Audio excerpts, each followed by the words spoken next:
Hello, my friends. Hope you guys are good. I'm sure you can hear the river behind me. It's amazing, and some people are playing in the river.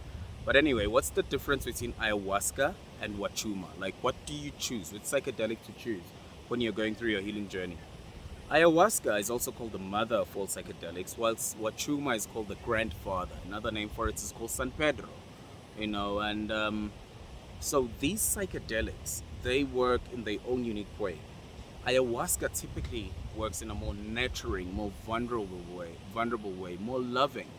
Like for example, if you have a suppressed memory, let's say you were raped or molested as a child, and you blocked that memory and you created a persona, a masculine mask if you're a woman, or a feminine mask if you're a man, and you created that persona to protect the rape and you blocked it and it doesn't exist for you.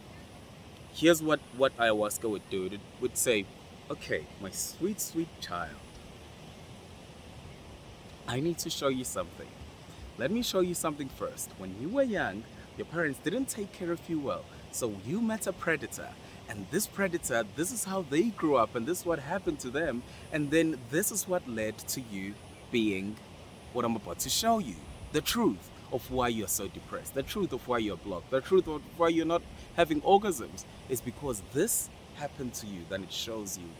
Then it's like taking you, like just like a mother would take their child, just like a mother, and would guide you into the healing of that. So that's a very motherly hand. Not that it's not difficult, it's really hard being outside of this dimension and living a life that you thought never happened to you. So that's just suppressed memory. And I'm using it as an example, it's such a unique example. And look at it now. So we're moving to Wachuma. How does Wachuma work? How does the father work, right? The grandfather. The grandfather of psychedelics, as most people know it, it works in a very challenging masculine way. So it doesn't negotiate with you. You went through rape, it's gonna open the door, whoosh. Next thing you're being raped and you're experiencing it during your psychedelic trip. And you're experiencing it. Next thing you're experiencing the predator, as if you are the predator, is doing this to you. And then when you're experiencing that, then it helps you find the closure. Both the medicines work in different unique ways, and their closure is different in unique ways, but the outcome is the same. It brings you back to safety. It brings you back to love. It brings you back to what you lost, and it helps you build a home inside yourself if you've never had one. Or it helps you connect with that home inside yourself if you've never had one. And it's all happening with love. And I wanna say this as well about Wachuma.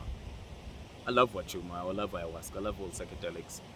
Um, Wachuma, depending on how a facilitator has cooked it, or a shaman or whatever has cooked it, it can be feminine as well. It can be very feminine.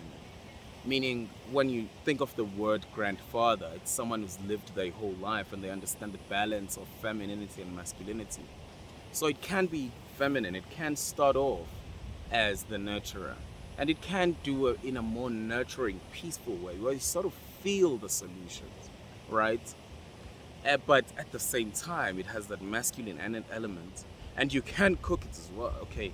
You can have it with someone who had cooked it in a more feminine, even a more masculine way that's really gonna pound for pound hit you for those hours. Ayahuasca, a typical journey of ayahuasca, depending on the facilitator as well, is typically 4 to 8 hours. Wachuma, on the other hand, is typically 10 to 12 hours. Depending on who's cooking, it could be 18 hours, depending on the ceremony.